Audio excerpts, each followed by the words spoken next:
Ähliňize salam dostlar. Futbol Dünyası adlı YouTube kanalımızın futbolun analizleri getleşiginde siz ýene bir kez hoş gördük. Bugün hem her sanymyzda bolşaly Türkmenistanyň analitikimiz Merdan Garaýew mehmançylykda. Salamu aleykum, hoş geldiniz. Wa aleykümselam, Muhammed Armada. Sağ olun, özüňize marman. Sağ olun. Näetdi gördüňiz oýunlary? Hawa ýangy ören bir ajaýyp bir duşuga tomaşa etdik we şol ajaýyp duşukdan soňra ajaýyp göňýaýlym geçirelim diýdik siziň bilen. Siz hem biziň sözümiz ýykman biraz sağadym giç boldy. Geleňiz üçin sağ bolsun aýdýarys. Siz hem sağ olun. Hawa bu oýun boldy. Menem gördüm şu at Arsenal. Erwede oýuny geçirmedi. Olar wadadan esporta bolmasa öňümizde nemelerde guruluşursun. Hawa hem ajaýyp bir duşuk we Erik Lamela'dan ajaýyp bir gola tomaş etdik ählimiz. Gatowadan geçirdi. Hawa Gatowadan gol boldy. Emma Köp wagt Arsenal bu oýanyp giçli oýuny görmedim.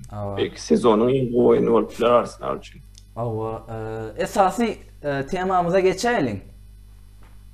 Hawa buyurun. Biz esasy bugün temamız şu hepde yani 2-3 gün oynanan Çempionlar Ligasynyň yani jogap duşugy barada gurrun etmekçi siziň bilen şu barada siziň pikirleriňizi bize ýetirseňiz yani tomaşçylarymyza. Hawa. Bolar haýsy bilen başlaýyn? PSG Barcelona duşugundan başlamak isleýän men näme görýäňiz? Bolar esporta başlaýyn boldy. Birinci duşukda bilýäňiz Ispaniýada PSG uly bir tapawut bilen ýeňiş gazandy. 4-1 hasaba bilen emma Parisde deňme-deňlige gutardy oýun. Bu oýun barada siziň pikirleriňiz näli? Bir siz pikirleriňizi ýetirseňiz. Birinjiler Kometçin maýsa men Barcelonadan bu ýaly reaksiýa garaşmadym. Esasen birinji oýun 4-1 bolandan soň oýuny men Liverpool Leipzig oýuny bilen başladym çylmaýsam. $10 oýun görümden soň bir Barcelona oýunyny da seredeydi geçemde. Barcelona oýuny PSG oýuny Leipzig Liverpool'a garandy has bir çekeleşiklige diýdi. Men bir zat geçiren wadyma bir zat çekdi. Olam Barcelona'nın hibrid üçli gorok sistema bilen oynamasy. Yani Frenkie de Jong'i hiç ön görmedim olar ýapaýsa-da. Üçüncü gorokçy ýalyk edip oynatdy. Yani topsuz wagtdy Frenkie de Jong ýa-da topu oýun gurýar, ýagny topsuz wagtdy ýa-da oýun gurýar. Bular ýaly men çylmaýsam Frenkie de Jong'da ön görmedim. Yani Ronald Koeman bunu käwad edýär, köplenç esasy ol rolda Busquets'i ulanýardy. Şu hibrid üçli sistema dışından bitmeşik bir oýuny getirdi Barcelona. Yani bu sistema bilen Barcelona'nın esas eden zady Frenkie de Jong ýaş ene giçli bolan üçin şol ortada klin yani bütünlüğü Frenkie de Jong'a bağlaptırlar. Çünkü Frenkie de Jong toplan çykanaty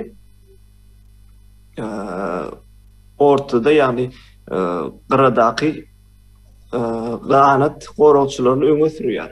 Barcelona yani bulam Barcelona'nın Griezmann, Messi we Dembele öňdäki üçlisini birazajygam bolsa rahatlatýar. Çünkü iki gyradan gelen oýunçylar PSG'nin gyra gorokçylary Almanya mecbur bolýar. Şol sebäpden PSG'nin gorogy biraz açylmaly, yani giňemeli bolýardy. Bu rolda esasen gowy oynanan oýunçylaryň biri, esas men gözüme ilen oýunçylaryň biri Griezmann. Griezmann Messi bilen Dembele'nin arkasynda has bir rahat, näme diýsem, boşrak rolda oynady we bu işi gowy etdi. Gowy Barcelona. Ýöne men pikirimçe Barcelona'nın bu sistema oynamagyny mecbur bolan zatlaryň biri gorokçylaryna inanmaýanlygy Ronald Koeman. Çünki öňki ýaly Klimanlarynkiler meselem hiç formada däl. Bu İngilizce diýen oyunçy has bir ýaş oyunçy entek we hiç bir tejribesi bolmaýan oyunçy bolan üçin üçlü gora bilen başladym kadýan men Ronald Koeman. Busquets iyide çekmeýändigiň sebebi öňler Busquets oynayat. Da şol Frenkie de Jong ýerinde onu iyide çekmeýändigiň sebebi Busquets uje ýa bir ýaşyny alan oýunçy bolan üçin öňden wagty iyide gaýtmasy biraz agrap bolýar we Barcelona gatykän kontratakylar iyidi bu ýyl. Liga çempionda da İspanya La Liga çempionatında da gatykän şol Busquets we Piqué yüzünden gatykän kontratakylar idi. Piqué bu oyunda Piqué de yok. Söylemeysem de Piqué'nin hem yokluğu elbette gaty erwet bildirdi. Barcelona'nın goragyny Barcelona bu oyunda men pikirimçe üç göşük bir zat etmedi. Ýöne Barcelona'nın bir esasy zatlarynyň biri komandada atmosferaň üýtgemegi we bu Barcelona üçin geljekde gowy netije berdiler. O atmosferaň üýtgemeginiň sebebi men pikirimçe esasy sebäpleriniň biri Barcelona'da prezident saýlawlary bardy we prezident saýlawlarynda Laporte'ň täzeden Barcelona iyide getirilmegi, ve bu ondan son koyunlarında da Sevilla'ny 2-0'dan 3-2 hasabında kubokda yeňmegi. Bu Barcelona birazcık özüne önem berdi. Şol sebäpden Barcelona atmosferisi çyndan büýtgedi. Barcelona bu oýuna has höwüsçe çykanyny sebäpli esasy oýuny dominirdi etdi. Şol üçin Barcelona'da kendi aydara da adam yok böyle ben çılmaysam bu oraya reaksiya garaşmadı Barcelona'dan. Birinci time hatta oyunun pol dolu nemesini arsan Barcelona'nın 15 urusu var. Daha da karşı PSG'nin devrede karşı şu 15 urunun 9'u devrede varıptır. Yani 4-1 utulan toparın ikinci oyunda bu oraya statistik görkep bilmeyi ve doğru ýoldalygyny barkadýar Barcelona'nın ve ýene de bir belläsmeli zady Barcelona'da hüjümçi ýani öňde 9 nomerde oýnap biljek hüjümçiniň ýoklugy ýa oýuny gören bolsaňyz Dembele gatykän pozisiýalarda gatykän ýerlerde topu zaýalady ýani köp eger oň ýerine Luis Suarez çyndan hem satmadyk bolsa Barcelona belki de bu oýunyň diýsem gidişi üýtgäplerdi çünki Lionel Messi çyndan mowdan gol saldy. Gören bolsaňyz çyndan mowdan gol saldy we Lionel Messi ondan soňra edil ýan raundan penaltyny gaçyrdy. Erde Lionel Messi birazcık ýeke galdy şundaysam Dembele kän köp pozisiýa girdi soňky uruşy ýani golçy uruşy bolmanyň sebäpli Barcelona köp topları öňde ýitirdi. Gaty köp top ýitirdi öňde. Köp topu zaýladylar, urup bilmediler. Men pikirimçe Barcelona'nın esas eden ýaňysynyň biri bu ýyl şu ýyl Luis Suarez'i satmaly däldiler. Näme de bolsa Luis Suarez haýsy toparda bolsa da bolmaýsy ligada bolsa da bolsa bir sezonda 15 golün ýokarysyny saryp bilýän oýunçy. Şol üçin Luis Suarez'in gitmegi Barcelona gaty erwet ýitki bolandan şu adyndy ýuwaş-ýuwaş düşünýändirler hem ýöne. O wagt Barcelona'nın öňkü prezidenti Bartomeu bular ýalyk ýalňyşlary köp etdi. Şol üçin bu ýalňyş kiçirek ýalňyş hasap edilýär Barcelona'da. Ýene de bir zat belläsmeli, eger Messi penaltyny salan bolsa şol oýunda we penaltydan soňra 40 şol 60-njy minutda ýene bir gol geçirmeye başladı. At bilen orada Barcelona onda belki de öňki comeback ýadymyza düşüp bilerdi.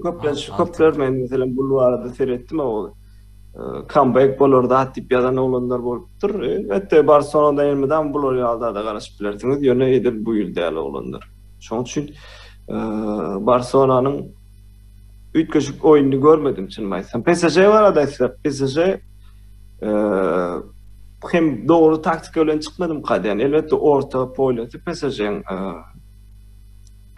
näme şu İdris Güyel, Parades, Marco Verratti bilen çıkıptır. Hakyky kontratak orta poylati. Ýöne kontratak orta poylati emma PSG'nin bedil öňünde Mario Icardi bilen Julian Draxler birazajyk passif galdy. Oyun köp tap ünsüren bolsaňyz köp esasy Mbappé üstünden oynanmana synaşdy. Mbappé de birazajyk ýeke galdy öňde. Mario Icardi bilen Julian Draxler çyndan hem gaty passivdi PSG'de. Ve Barcelona'nın birazajyk oyunda menir etmeginiň sebäpleri esasy benim pikirimçe PSG'nin kontrataka çykyp bilmediğini kabul diýen.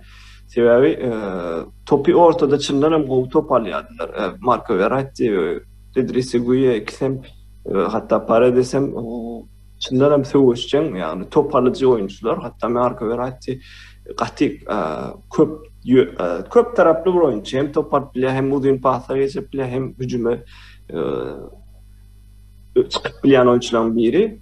Hatta wagt gelen wagty ünsüren bolsaňyz Kevat Mauro Icardi'nin yanına 4-4-2 sistemasyny ulandy arada Barcelona karşı PSG Kevat oyunun belli bir minutlarında 4-4-2 sistemasy bilen öňde basdylar. Onuň hem sebebi şu üçlü goraga iki oyunçu bilen gitmese Mauro Icardi birazjyk ýeke galdy. Şol sebäpden men pikirimçe PSG'nin birazjyk özüm näde diýsem Barcelona'nın topu iyi olmagyna, Barcelona'nın birazjyk top bilen köp oynamagyna özü istedim kadyan kontratak bilen çykmak üçin. Ýöne Pochettino medil istendadi bolmady. Ýöne oyunun birinji ve ikinji ýarymlary düp götürýükdi. İkinji ýarymda birazjyk PSG oyunu dominat olan sebebi işte men ýa gaýdan 4-4-2 sistemasyna geçmegi. Yani Mbappé ve Draxler yarım gorukçu ýaly oynatdy. Esasen Mbappéni Kevat öňe çykardy. Ýöne köplenç 4-4-2 boldy. Marco Verratti bilen Mauro Icardi öňde basdylar. Yani PSG oyunu şolar ýalyp geçdi. Birinji 4-1 oyunyň 4-1 ýeňilenden soň ikinji comeback etmek. Sen Barcelona bolsaňam häzirki Paris Saint-Germain'e garşy gaty kyn mi gadýan? Owa dogry aýtdyňyz sebäbi Barcelona şu. Ýene-de birde belläsim ele Muhammed sözüňe magdymda Barcelona'nın bu sistematy, üçlü gorak sistemasyny men çynmaýsam Ronald Koeman birazajyk öz döwründen aldym kadän. Çünki Ronald Koeman döwründe, Johan Cruyff döwründe de edil Barcelona şol sistema bilen oynýardy. Hatta Ronald Koeman'ın özü yarım gorakdan ýa-da çenli gelip yani gorakçy halynyň öňe çykan wagtlary boldy. Cruyff döwründe de şol sistema olanýardy Barcelona'da. Yani yarım gorakçy üçünji merkezi gorakçy alyp bolup öňe ataklara hem gidip bilýärdi. Yani bu men pikirimçe Ronald Koeman öz döwründen, ýa Johan Cruyff'un döwründen alynan bir sistemam kadän. Elbetde bu birazjyk işe ýarady kanýaşda. Öňde Griezmann birazjyk rahat top bilen oynamany, Messi'nin birazjyk boşrak galmagyna kömek etdi. Ýöne şeýle oýunda olarsak Barcelona'nın köp yerlerde özüni, öz oyun stilini nädisem bir has bir ýetişdirmesi gerek. Esasen gorak planda Klimanlangile belki şu atky mesela oynalmadyk Araujo ýaly gorakçylary Barcelona'nın nemesinde de emkad yani ýagdaýynda derejesinde oynap biljek oyunçular Mingueza ýa-da oynap biljek oyunçular diýem ki, Barcelona hökmany suratda şu ýyltymyz özüne bir gorakçy hem öňe hüjümçi almaly mykadyan men pikirimçe. Hawa, dogry aýtdyňyz. Ýanky diýişiňiz ýaly Ronald Koeman öz döwründen aldy diýişiňiz ýaly asyl Barcelona yani öňki klublaryň, öňki oyunçularynyň trener edilip getirmeğinin sebäbi öňkü filosofiýanyň kluba oturdulmagy mukadiýan meň pikirim. O toparı bilýän oyunçulary, öz oyunçusu ýagny öz toparynda ýetişen oyunçulary alýarlar komandalary esasy şu an. Dogry aýdýaňyz. İkinci duşumuza geçtik. İkinci duşumuz Liverpool Leipzig duşugy. İlkinci duşumuzda 2-0 hasabında Liverpool'un hasabına oturdu. İkinci duşumuzda yine 2-0 hasabında yine Liverpool'un hasabına oturdu. Bu oyun arada näil pikirleriniz? Yani birinci duşukda Leipzig'in goroçlarında iki yanlışta, iki golda da goroçlarından geldi yanlışlar. Bu oyunda nähilik pikirleriniz? Bu oyuna geçmeden öň ýene bir zat aýtjak Ahmet haçandan bermeň kellämdi. Şonu bir nimet Lionel Messi'nin penaltisi barady. Aýtjak dadym bar. Şonu belläp geçeýin.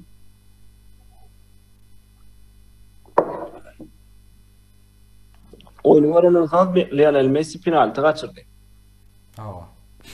Penaltı bilmedi. Ve sonra sonra ben o statistikalarını seyrettim Lionel Messi'nin. Hem için Lionel Messi en köp penaltı kaçıran oyuncu hasap ediliyor dünyada. Çınlanın mağdur seyretseniz Lionel Messi dünyada en köp penaltı kaçıran oyuncu, yani o saniye neyse diyeceğim, top 16 penaltini derveze saklıyor, ikisi yok korkusu tünden. Yani 22-23 tane penaltini Lionel Messi ömründe kaçırıptır. 22-23 penaltini. Şol sebepten bu Lionel Messi'nin penaltı kaçırmanın sebeplerini men seyrettim der. Bu esas sebeplerinin biri Lionel Messi'nin has köp penaltı, belki oyunculara seyreden de has köp penaltini köp bulanyanlığı eken. Yönü Cristiano Ronaldo ve belki oyuncular bilen deňeşdiremde Lionel Messi'nin penaltı, gol salyp bilme ukyby 78%. Siz näme pikir etýän bu arada? Lionel Messi alyk dünýä ýyldyzy, yani Lionel Messi alyk bu dünýäden hasap edilmeýän oyunçunyň 78% penaltyny gol edip bilmegi dogry zatmy? Benim pikirimçe aslında has köpreğini geçirmesi gerekmekdi. Yani Messi'nin sebebi dünyada en gol oyuncuların hasabında, sanında, yani en gollarının biri Lionel Messi. Yani 6 tane altın top almanın sebebi de bunun en gol oyuncularını suud etti yani. Lionel Messi'den elbette en penaltıyla en köp kaçıran oyuncu hasap edilmemi pikirimçe yanlış yani. Lionel Messi için yakşan okmuka, gelşen okmuka diyen. O doğru aýtýan, ýöne ýene orada Lionel Messi içinden penaltylarda 78% bilen, yani dünyada en köp, yani gol Lionel Messi'nin gol penaltyny gol edip gol salyp bilme ukyby 78%, yani bu içinden gaty pes derece. Ben belki oyuncuları seyrettim, en pes dereceli penaltyny salyp bilje oyuncu, yani haýsy ligede bolsa tapady yok. Senegal'ın bir ligasında olsa en pes derece oyuncu 80%. Yani penaltyny salyp bilme, hatta bu Cristiano Ronaldo ya Ibrahimovic yine de şolar ýalyk ýokary derecede penaltyny ulanýan oyunçularda 90-85%. Bu Lionel Messi tarapdan çyndanam hiç kilek näme kim tarap ýok hasap edilen Lionel Messi'nin esasy näme diýsem kemçiliklerinin birimi käden Lionel Messi 78% penalty dogry ulanmagy. Şoň üçin Lionel Messi'nin tek öwrenmäne zadyň barlygy we o zadyň barlygyny öwrenmek çyndanam gyzykly boldy benim üçin. Lionel Messi çyndanam men täň penalty depmäni öwrenmelim käden. İnşallah ýaşy ýeter penalty depmäni öwrenme. Soňra Liverpool oýuna geçsek, Ahmet, Liverpool oýuny çyn maýsam men birazcık Leipzig'den ütköş oyun garaşýardym. Çünki birinji oyun 2 ortuldum. Bu bir ikinciden ne bilen birinji oyunda gördü Liverpool'a karşı topi iyilep yani set oyununda topu iyilep ikinci bölüge geçip oyunu kazanıp bolan Liverpool'a karşı bu kıyın toparlanan haklası Liverpool'a karşı köplenç kontratak oynaýarlar.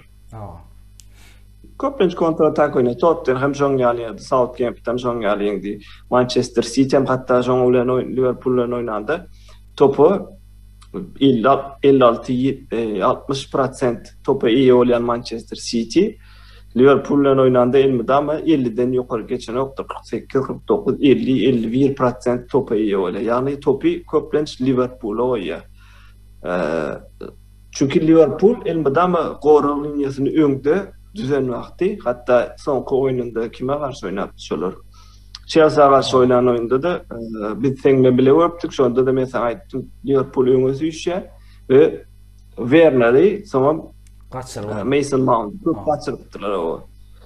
Liverpool şolar sistemi bilen oynanan wagty diňe şonu Liverpool'u bolýanlygyny Demok Nagelsmann'ın täm düşünmedik köpler. Ýöne bu oyunda da esasy Nagelsmann'ın eden ýalňyşlarynyň biri topu iyi bolmak, topu iyi bolup hücumi set oyununda kurmana çalıştı. Bu oyuna bolmadı sınmaysam.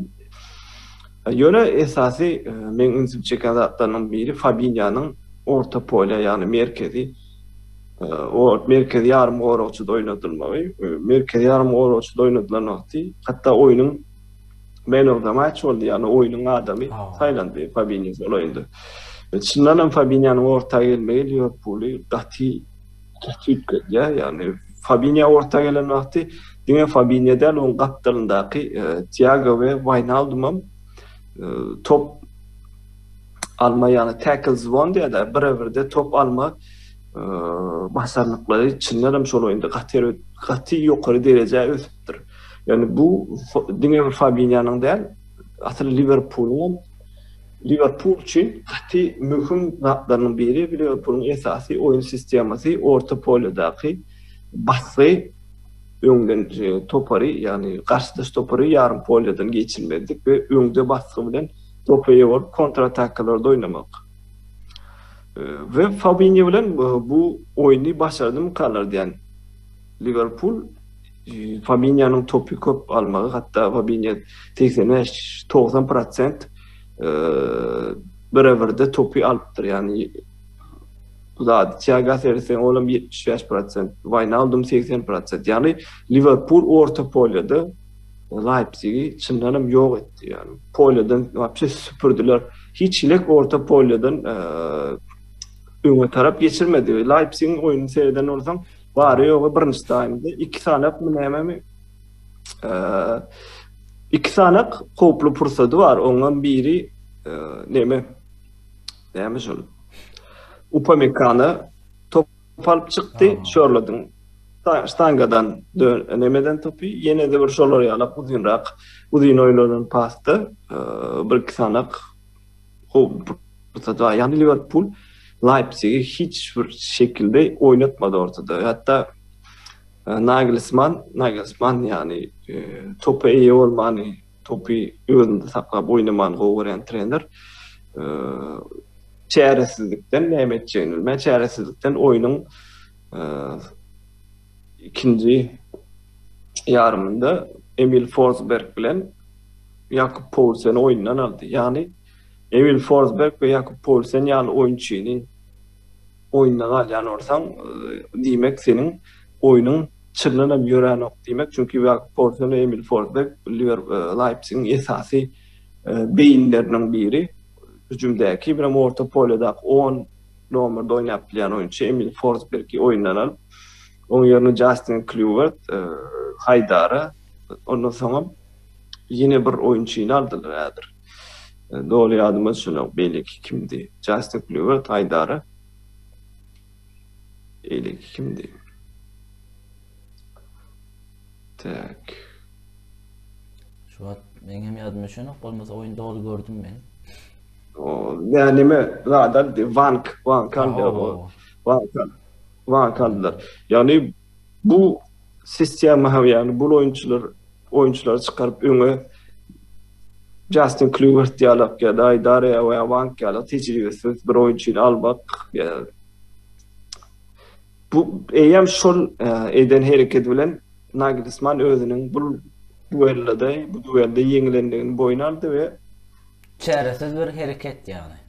o çaresiz bir oyuncu ütkötdi. Yani bu duelde özüniň ýeňilendigini şol neme bilen zamyen bilen yani oyuncular ütkötmek bilen yani boyun kabul etti. Çünkü Justin Kluivert entek özüni Ýewropa derejesinde görkezden bir oyuncu der. Haydara da men çyndanam Haydaran men aslında özüm hem gowy yani gowy oyuncu di.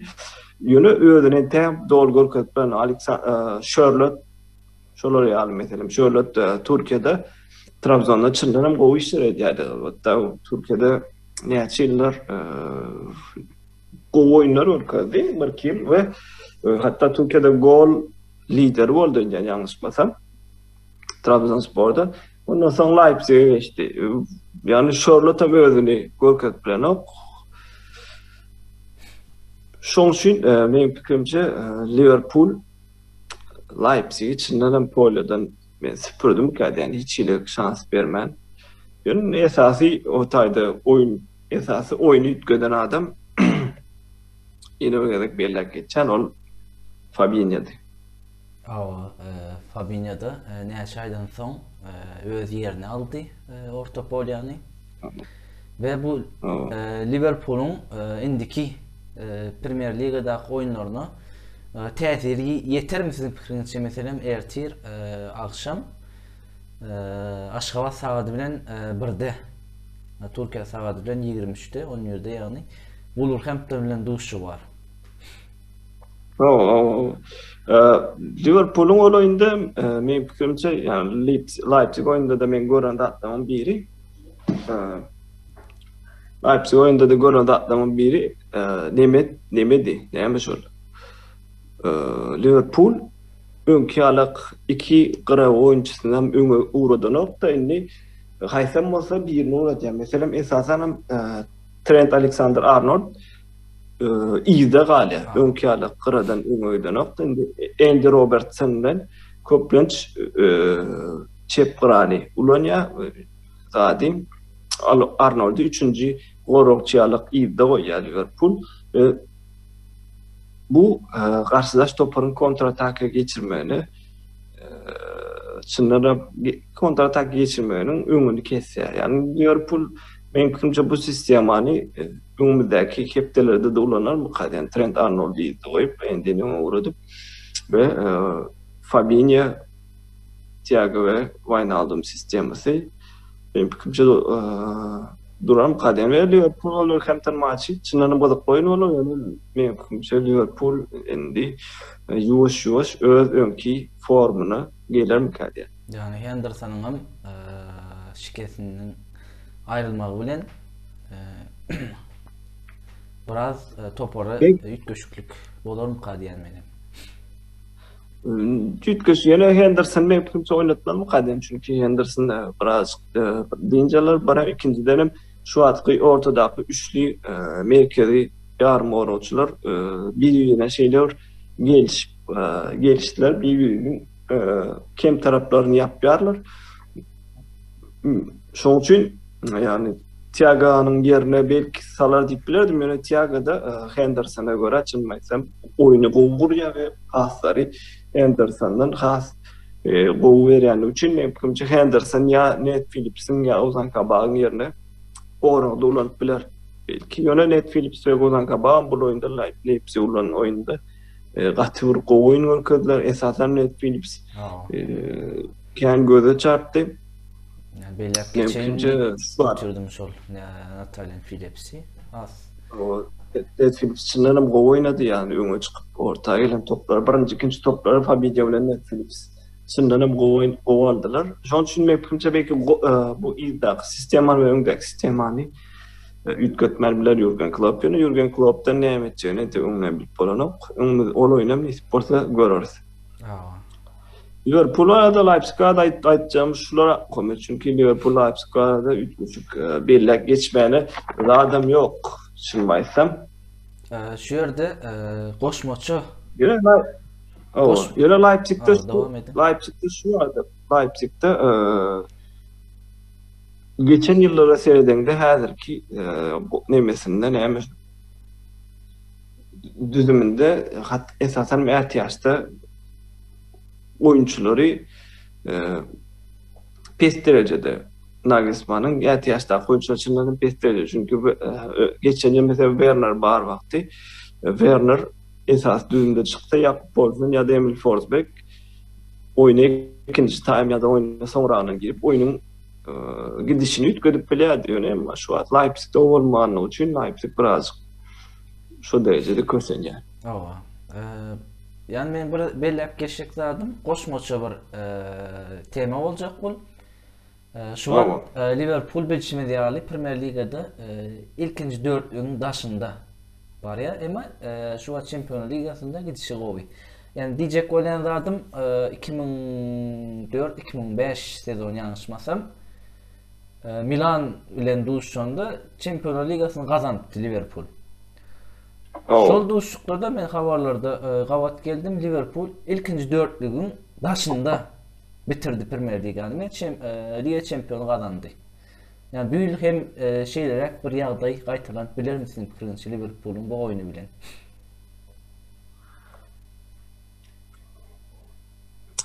Liverpool'un bu oyunu bilen botlar näme bolmasyn ýöne Liverpool pakka entek bu Liga şampiyonu almak alar derecede şu an çynmaýsam oyunu örkezler oňun täbi Liga şampiyonda hakykatan güýçli toparlar ama esasy bu ýyl Liga şampiyonu alyp biljek topar hasap etýäniň biri de Bayern München, ikincisi Manchester City mi kaydy yani. Şol iki topardan men köpler de var aşan.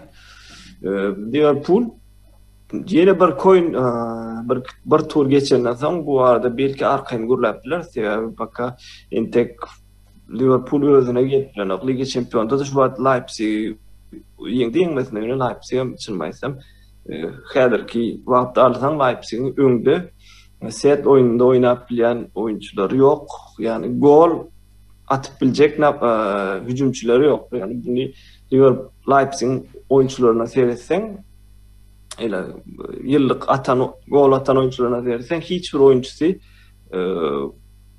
öňe gidip bilen yok. Yani 15 gol geçen oyuncu Leipzig'de yok. O topar oyununu oynaýarlar. Şoň üçin mümkinçe Leipzig utmaly Liverpool'un kendi ýükleşik geň zat däl. Ýöne mundan soň koýunda ýerde çyndanam go oynasa Liverpool ondan soň belki şonda bir ihtimal berilipler ýöne men tek Liverpool'un Liga şampiyonu kazanıp biljegine meni ananam surmaýsam.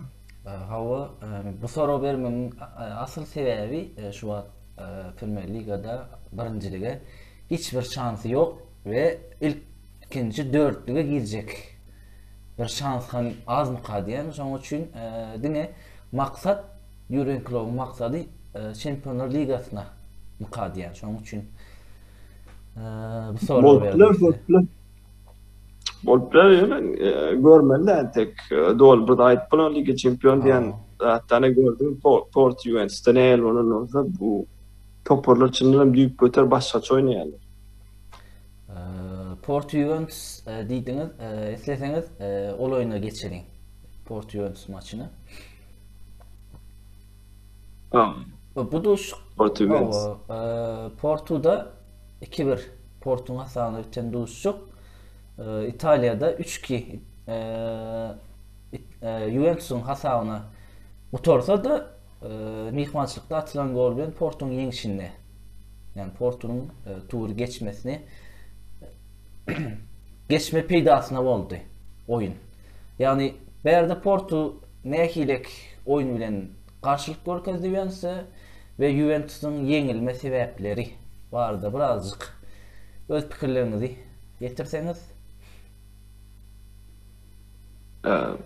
Porto Juventus Porto Juventus oyununa Muhammed men fikrimçe Juventus'un bu bir yıkımı kadar mena Juventus'un toparının yıkılmağı yani güçlü imperiyanın yıkılmağı kadar çünkü esaslı men berde oyundan hem beter toparın içindeki toparın kulübün içindeki hatta toparın da kulübün bütün kulübün içindeki zaten hem diyeceğim şunu.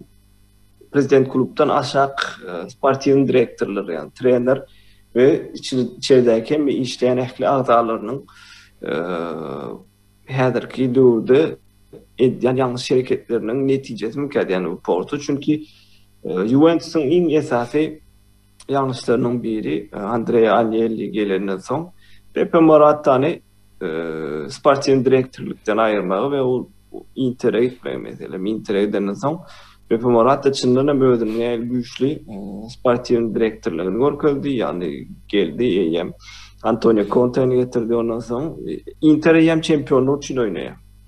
Şu an Serie A'nın lideri. Benim fikrimce Agnelli'nin esasy eden ýalňyşlarynyň biri Pepe Morata'ny uratmagy ve onun yerine Paratici'ni Sparta'nın direktör etmegi. Paratici bu men fikrim asıl şeyle alsa Paratici hiç hilik Sparta'nın direktörlük edip gören bir o adam değil. Onun bir scout, oyuncu tapýar we ýaş oyunçular tapýar we şol oyunçulary kluba goşan adamdan biri Paratici. Şoň üçin bu men fikrimce Juventus'un şu wagtky alıp barlayan işlerinde, klubda alıp barlayan işlerinin neticesi mükemmel yani.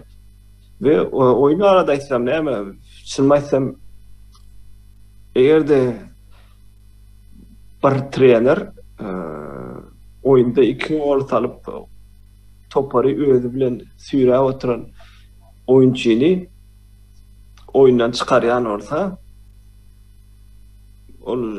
o toparda eýem bir zadyň ýalňyş gitýändigini görkezýän we netije mükemmel. Mesela Federico Chiesa näme üçin oyundan çıkaryldy? Ýa-da Kulusevski näme üçin oyuna gijalany? Bilmäsem men düşünüp bilmedim. Andrea Pirlo bu Pirlo ýalňyşy däl. Esas ýalňyş men pikirimçe Pavel Nedved we Paratici çünkü Andrea Pirlo bu toparın başına getirilmediğinden Juventus'un B takımını yani B toparını yani 23 yaşlı oyuncuları turnof getirmek niyeti bilen Juventus alınıptı ve bir hepde soň Juventus'un A toparına geçirildi yani esasy düzüm alındı.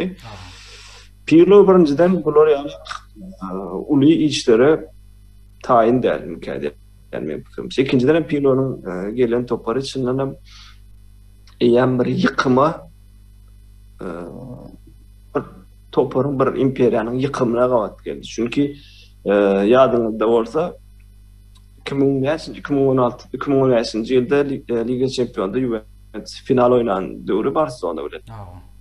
Orta polyasında kimler vardı ýadyňyza düşýärmi? Pirlo vardı. Dünýäniň en güýçli orta polyasy, dünýäniň en güýçli sastavlarynyň biri Juventus'ta değil. Yani orta polyada Andrea Pirlo, Matuidi var. Çepkarada Pogba, Sagarada da Artur Neme oynaýardy. Claudio Marquinhos oynaýardy. Claudio Marquinhos şu döwürde İtalyan orta yarım ortaçylarynyň içinde en gowy yarım ortaçylaryň biri hasap edilýärdi. Paul Pogba en gowy özüniň top sezonuny geçirýärdi. Hatta şol sezondan soň 100 milyon derecinde or transferler Manchester United'a gitti. Arturo Vidal vardı öňlerinde. Arturo Vidal hem şol döwür 2-3 dünýäniň en güýçli 2-3 yarım golçylarynyň biridi.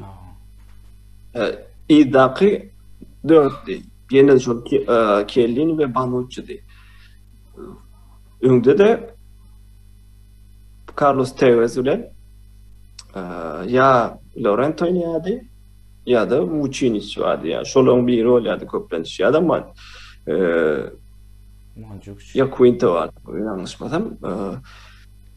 Şol sebäpden Muhammed yani bu imperiýanyň hukmany suratda doğru devam edip bilmeyeceğini, yani ömür boyu, ömür baki devam edip bilmeyeceğini hem kim bilýärdi.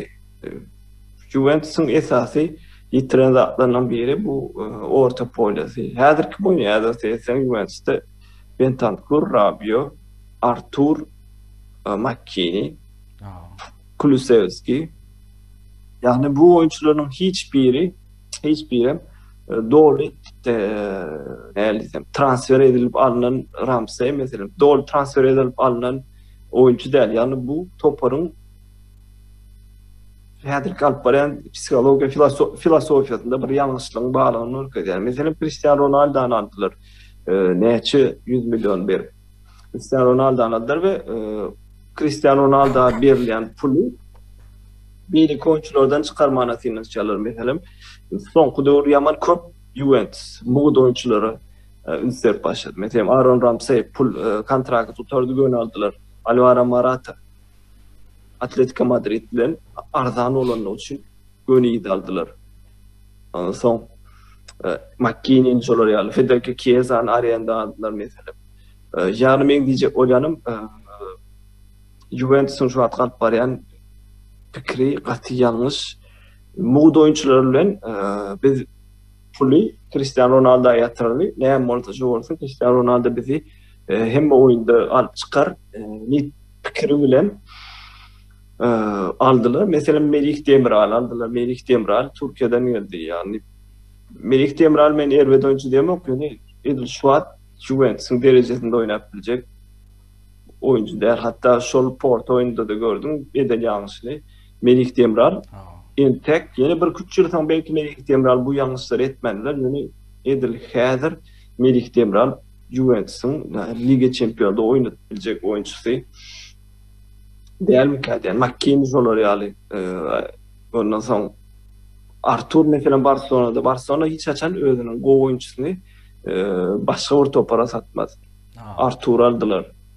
İn Arda Nirde Muğda yakın oyuncu boldy Juventus'un soňky filosofiyada şolar ýaly ardan oyuncular almak we esasy puly Cristiano Ronaldo bermek. Onda bu mümkinçe ýalňyş bir zat. Cristiano Ronaldo çyndan şu wagt Juventus'a peýda edildi. Finansiýa tarapdan gaty we ziýan berýär. Hatta soň habarlarda okanma görä Cristiano Ronaldo'ny satmany planlaýarmyş Juventus. Bilemok çynmy dogry ýalanmy? Bu arada dogry tek informasiýa okap bilmedim. Ýöne ýene-de burada belirtmeli şu oyunda çynmaýsam men Cristiano Ronaldo'ny hiç görmedim. Cristiano Ronaldo şeyler hereketsiz galdy oyunda we Cristiano Ronaldo'ny mümkinçe ýerde başga bir trener bolan bolsa 45 birinci 45 minutiň içinde zaman ederdim katen. Cristiano Ronaldo hiç hil oyunda yoktu. Porto oyunda ve belki de bu Juventus'un oyun şeklinden bolup. Çünkü Cristiano Ronaldo oyunu kontratak yani tiz oyuna çıkmanı halayan oyuncu. Pirlo'nun oyunu çok olan sisteması topa iyi olup meydançanın 3.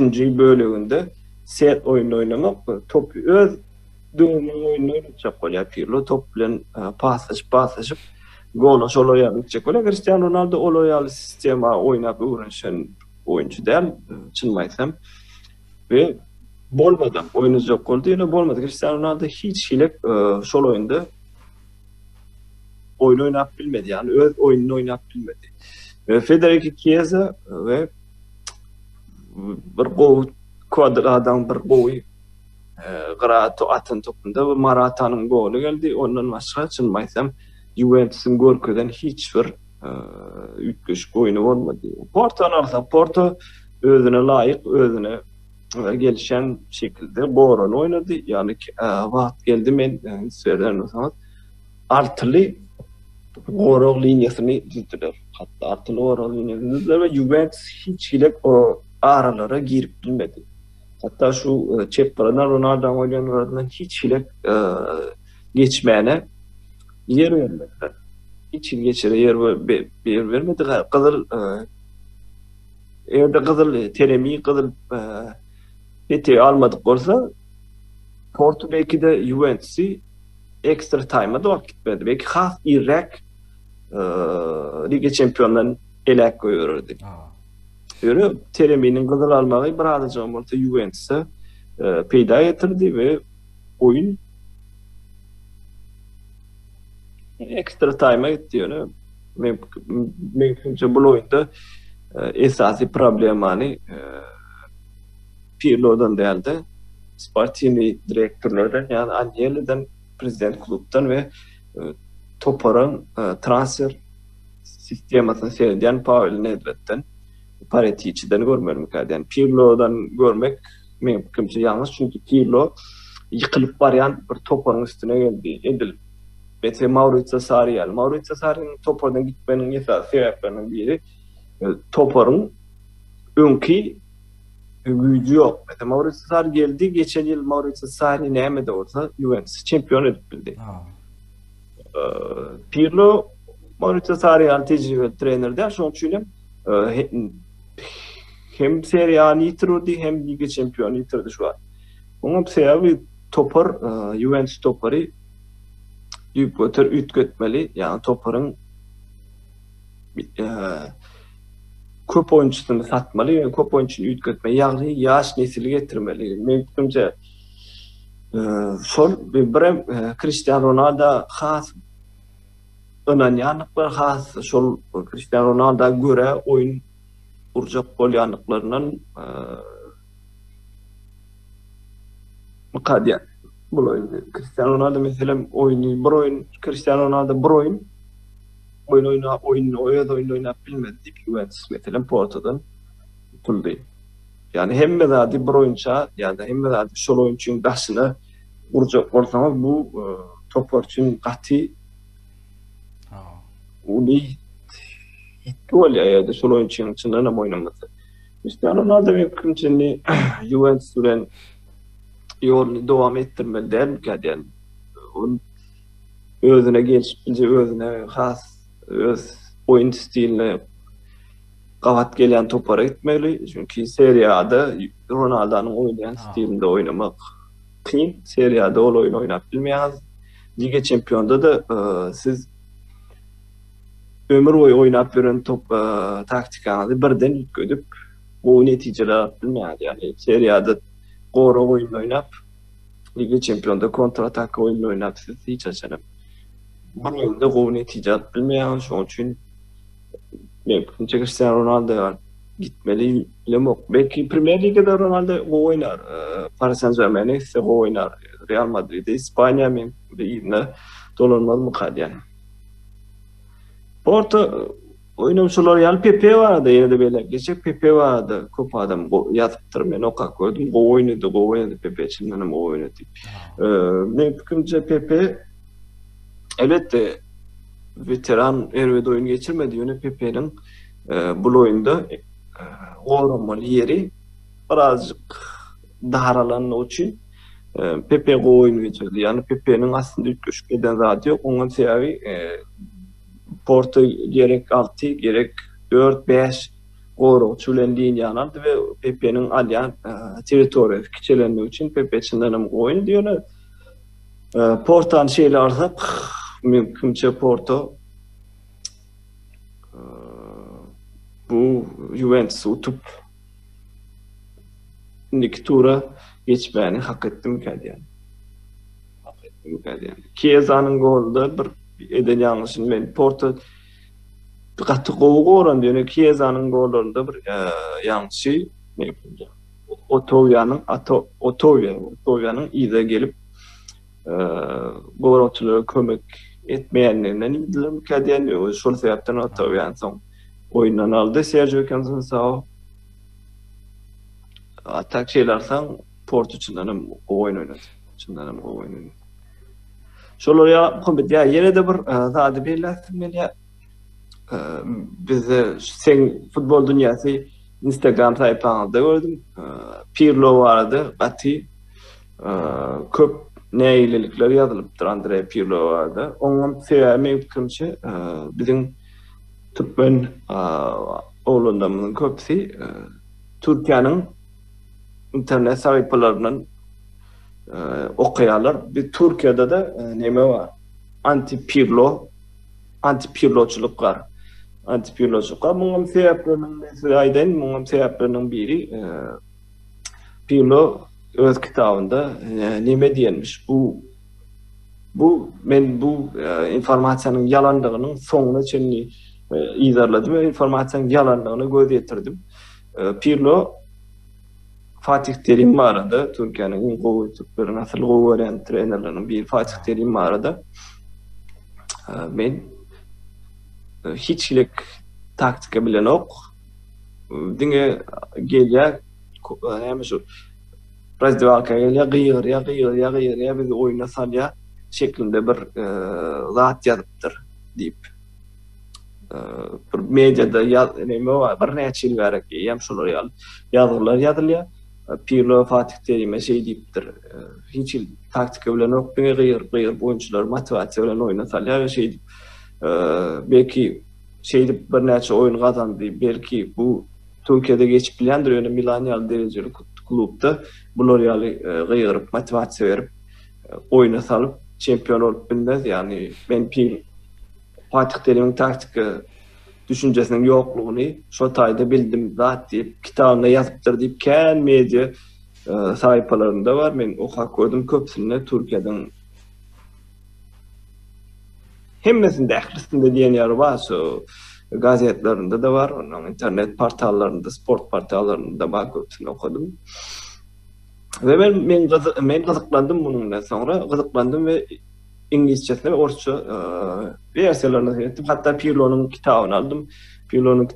Okudum ve Pirlo'nun kitabında çınlanan hem İngilizlerde de Orçça'da bunlar yazat yok. Pirlo'nun kitabında bir yerinde Fatih Terim vardı elbette belli geçiyor. Yönü Fatih Terim vardı Türkiye'de bilinmeyen zatların hiçbiri yok. Yani Türkiye'de aydınlanan zatların hiçbiri yok. Bunun esas zatlarının sebebi ben sonundan okudum. Bu L'Oreal yalan malumatlar Türkiye'den gazetlerinde köp beriliyor eken. Sebebim Türkler PR goýar yani bir dady has ýokary derecede etmeni halaýarlar meselem. Cristiano Ronaldo vardı köp şu L'Oreal malumat çykarýan meselem näme diýerler gele bir dadyny okudum men oňam ýalanyny bilemok men men özüme men artdym şu Cristiano Ronaldo'nun şol meselede Cristiano Ronaldo bir ýere gidende meselem nemede İsrail'de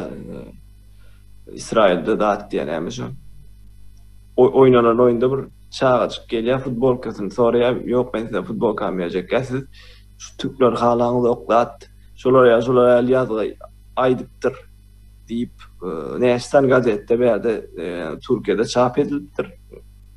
Bular ýatyň hemmesiniň ýalanlygy men şu eden gözlemlerimin içinde gördüm ve Pirlo halamayanlıklarının esas sebeplerinin biri Türkiye'nin halkının bilmesi gerekli zatlarının biri şu. Yani Pirlo Fatih Terim vardı hiç il olur yalda aytmandır. Yani Türkiye'de intiham şol bilmeyenlikler için anti-Pirlo'culuk var. Bizim Türkmen olanlar Türk saytlarından okuyanlıklar için Pirlo'nu halan okur. Yani Pirlo'nu halamayanlıklar için Türkler elde ama Pirlo'nu günahkarlap yazarlar. Yani sen Fatih Terim'e şeyle dedin yani özün sen taktika bilen ok şeklinde köp yani taktikan Fatih Terim'den öğrenýärlik yazarlar köp paylaşy uğradılar. Yani bu da ahiretsinin sonunda yalanlığını ortaya çıkarmık yani ben. Yani Pirlo öz kitabında ben okudum. Diyadade dine Fatih Terim vardı. 3 bir tercümecisi vardı.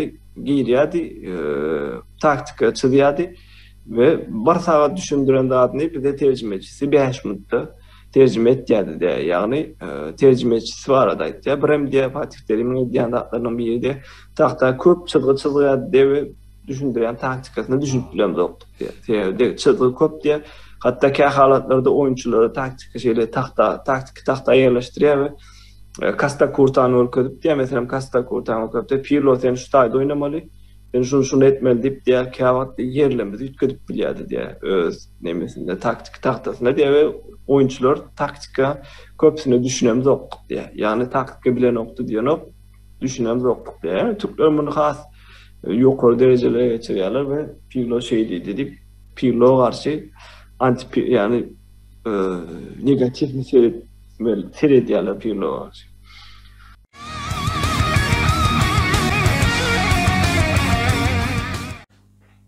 Hava soňky duşumuza geçelim. Soňky duşumuzda Borussia Dortmund Sevilla duşugy. Bu oyun barada siz näil pikirde? Doğrusunu aýtsam men oyun kendi doly seyretmedim.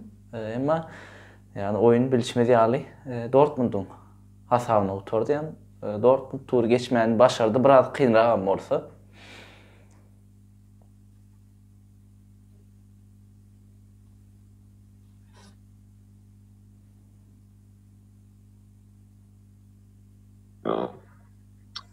Dortmund Sevilla oyuncusun maysa Komet Sevilla mevkimçe gaty oynadı.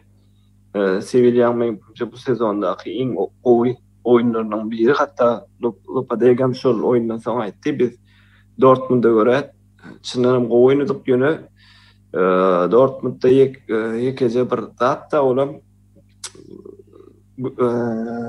soňky yani öňümüzdäki geljek 10 ýylyň en güýçli oyunçularynyň biri boljak adam tarapyndan ýeňildik şeklinde bir nemetdi, interview verdi. Yani bula Erling Haaland'ın çyndanam oyunda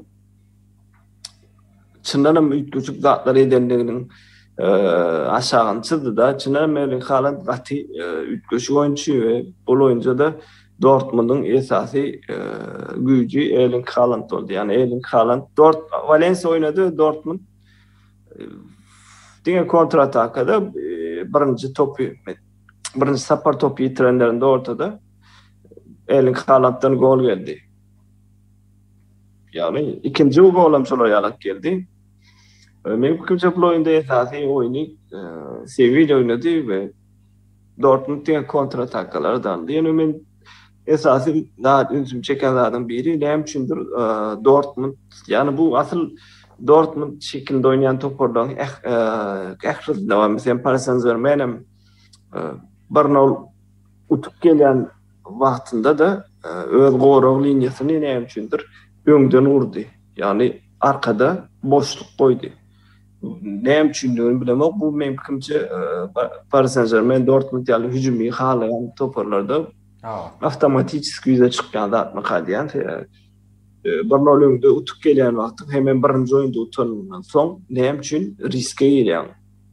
Ben hiç düşünüp bilmedim Dortmund'un şol häsiýetine. Hatta PSG'de de şol häsiýet boldy. Şol sebäpden olar gol idi. Dortmund'da şol sebäpden 2 ýerek gol idi. Yani goron has öňde goýdular.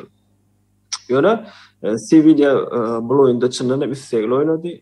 Çyndanam oynady. Ýöne Sevilla'da Ever Banegani, esasen Ever Banegani ýitirenden soň set oyununda birazajyk pesligini bildirýär. Yani ýokdan bar edip bilen yaradyjy diýme, dörediji oyunçusy ýok. Yani burada döredip biljek oyunçusy ýok. Ever Banegani ýitirenden soň hasam köp şol Sevilla'da duýulýar. Papu Gomez'a men tek oyunu dolu oturup bilen ok. Menimçe oturup bilmeden tek gol oturandan soň belki de Papu Gomez üstünden Sevilla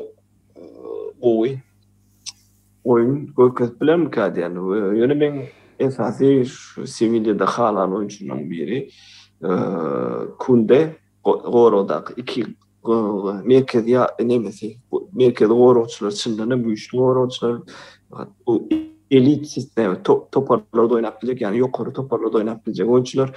Esasen men Kunde'ni öňümüzdäki bir 2-3 ýylyň içinde Guardiola'nyň öz toparını alarm kadyan sebebi Guardiola'lık bir oyuncu Kunde, yani ayağı gaty oyunu vurmaları, gaty oyunu görüşi, yani oyunu açışı çyndanam güýçli oyuncu ve Diego Carlos var. Diego Carlos'am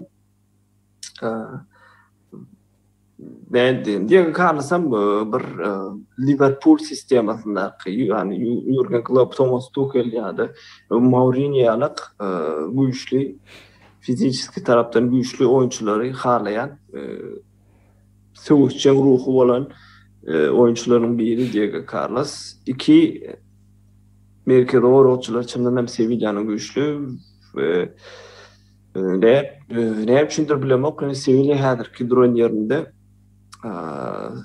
La Ligada birazjyk öz hak etýän yerinden pesräkde durýan kady. Yani belki de bu Lopetegui'nin tek özüni doly özüne tek doly görkezip bilmänligi, doly özüni açyp bilmänligi sebäpli boluplar. Ýöne Sevilla memkinçe has ýokary derejeleri hak edýär. Şoň ýaly Dortmund bu oýuny elbetde gazandy. Olam esasy sebäplerinden biri birinji oýundaky Odan oýuny we Erling Haaland'yň çyndanam Dortmund'a goşandy bolup durýar. Şeýle oýun alsaň Dortmund ütköşük zat görkezmedi. Şol özüniň yani Dortmund ataklalarymız. Yani gengen pres ve öňe Marco Reus ýa-da Guerreiro tarapyndan çykmak ütköşük bir oýun sistemasy ýokdy. Klassik Dortmund oýuny oýnady. Ýöne Haaland Hazard bilen, Torgan Hazard bilen birazjyk ikisiniň aýratyn ekstra ılgamaklary bilen gelen bir ýeňiş mükadi. Yani şolar ýaly Dortmund'da köp zat aýtmaga gerek ýok. Oýuny geçdiler, bundan soň oýunlarynda nälik bolarlar esasy şol men gyzyklandyrýar berem. Şu Sevilla'da belli geçen oýunçularym şunlarym gowy oynadılar, gowy yetiştirdiler. Bundan soňky ýyllarda da men onları has gowy toparlarda görmek isleýär. Efir soňundurmadan ýekece bir sorum, soňky bir sorum. Cristiano Ronaldo we Messi yani futbolu goýandan soň olaryň yerini doldurup biljek olar ýaly oýunçy. Barmy ýa ýene gelip bilermi şu wagt edil dalny moment barmy? Yani siziň pikiriňiz näde? Ýoksa gelecekde gelip biljek başga oýunçular bolup bilermi? Yani bulary ýaly oýunçular ýene görüp bilersmi diýjek bolýanda.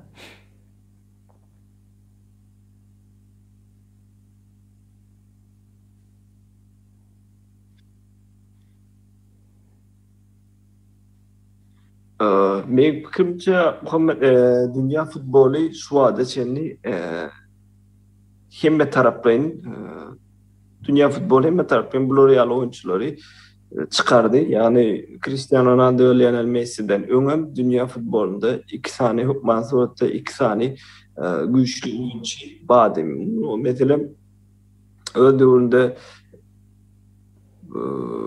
kim mesela eleki Ronaldo döwründe topardaşları benim Andrei Shevchenko bilen ýarşýady. Ronaldinho'nun karşısında Zidane ýaly güýçli oýunçular bardy. Yani dünýä futbolunda elmede ama iki güýçli oýunçy bolýar. Maradona'nın döwründe bardy. Pelé döwründe ýaşan oýunçular bardy. Yani bu dünýä futbolu elmede ama özünün soňky ýyllarda dünýä futboluna näme diýsem at goýjak oýunçularyny çykartýar. Ve ol oýunçular eýem men pikirimçe Cristiano Ronaldo we Lionel Messi'nin ýerini aljak oýunçular eýem şu wagt günümizde bar. Bular eýem açyçan sosial mediada hem ýerde bellenýär. Bu Erling Haaland bilen Kylian Mbappe hasap edilýär. Şundan hem ikisem ütköşük bir oýunçy, yani men esasen hem Mbappe'ni Lionel Messi ýalyk görsem Haaland'ym Cristiano Ronaldo ýaly görýän üçin aýtsam Haaland ütköşük bir näme diýsem Mbappe ýaly berilen däldi fiziski öz isleýi, öz tymrowkasy bilen özüni ýetişdiren bir oýunçy Haaland. Mbappe onu Hudaý tarapyndan berilen köp zatlar var, teknikasy, onuň skorosti. Ýöne olar elbetde hiç men pikirimçe Ronaldo we Messi bolmaly bu kadar. Olar Mbappe we Haaland bolar. Ýöne dünýä futbolu ýene de men pikirimçe öňündäki ýyllarda ikiä bölünür mükadene.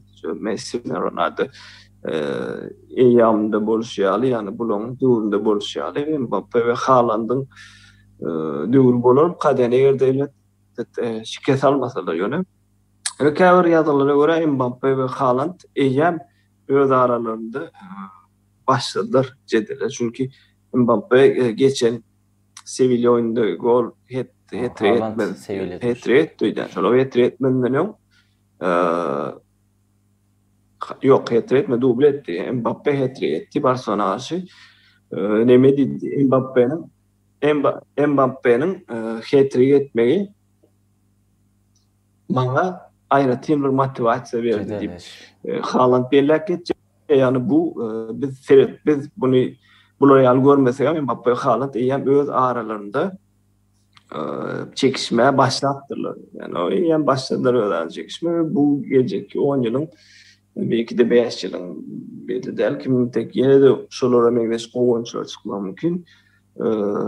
Dünya futboluna öz adını yazdıracak oyuncuların birim yani Mbappe ve Haaland. Onlar birbirinden bile oynamak istemez. Mesela ayrılışına göre Mbappe mesela nemi Paris Saint-Germain Haaland'ı almak isteyenlere diyor Mbappe ve Haaland bile oynamaz mı kadar? Bile oynamak iki kişinin bile oynamağı hiç vakit bir için kovulmayan bunu Mbappe has koy düşünýändir çünkü Mbappe Neymar'ın yanında.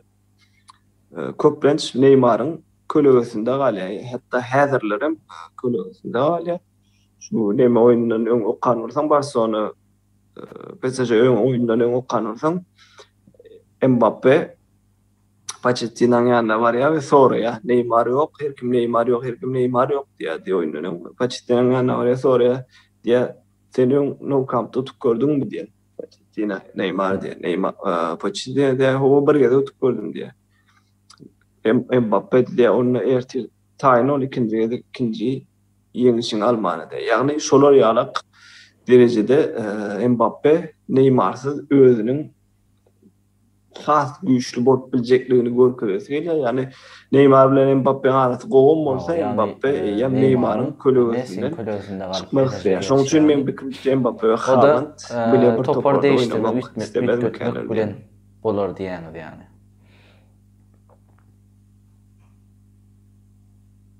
Şolar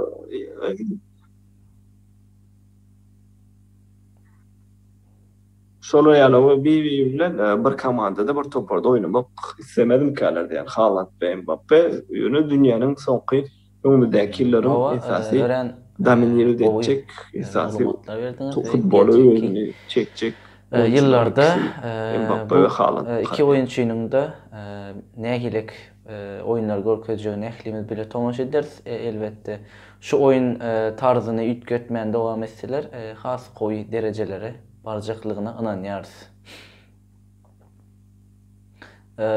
Onda näme videomuzy yani efirimizi soňlandyralım isleseňiz biraz uzunam boldy videomuz. Sağ olun awa sağ bolsun aýdýarys.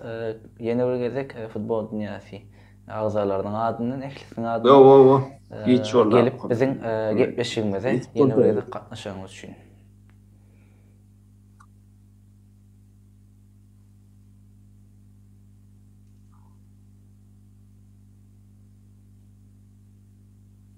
Sağ olun sizem sağ olun çağırýanyňyz üçin ýene de bir gezek belläýin futbol dünýäsi Nesip bolsa Instagram saýpaňyzda öňümizdäki hepden Liga Çempion oyunlarından soň etjek efirimizde de bermek isleýän soralar näme hormatly tomaşlarymyz ýani YouTube kanalymyza sorap bilersiniz onu da bana suratda berdi. Soňky duşluklarda Merdan Garaýew ýani Türkmenistan analitikimize berjek sorawlaryňyz bar bolsa aklyňyzda bolan sorawlar düşünmeýän zadyňyz bar bolsa biziň YouTube Instagram sahypamyza ýazyp bize ýazyp ýetirip bilersiniz. Biz de indiki gepleşigimizde size şu sorawlary Merdan Garaýew berip siziň sorawlaryňyzy jogaplarsyň nesip bolsa. Onda näme videomuzy soňlandyrýas. Giýjeňiz rahat bolsun. Indiki videomuzda görüşýänçek sag bolun. Nesip bolsa. Bolýa, sag olun.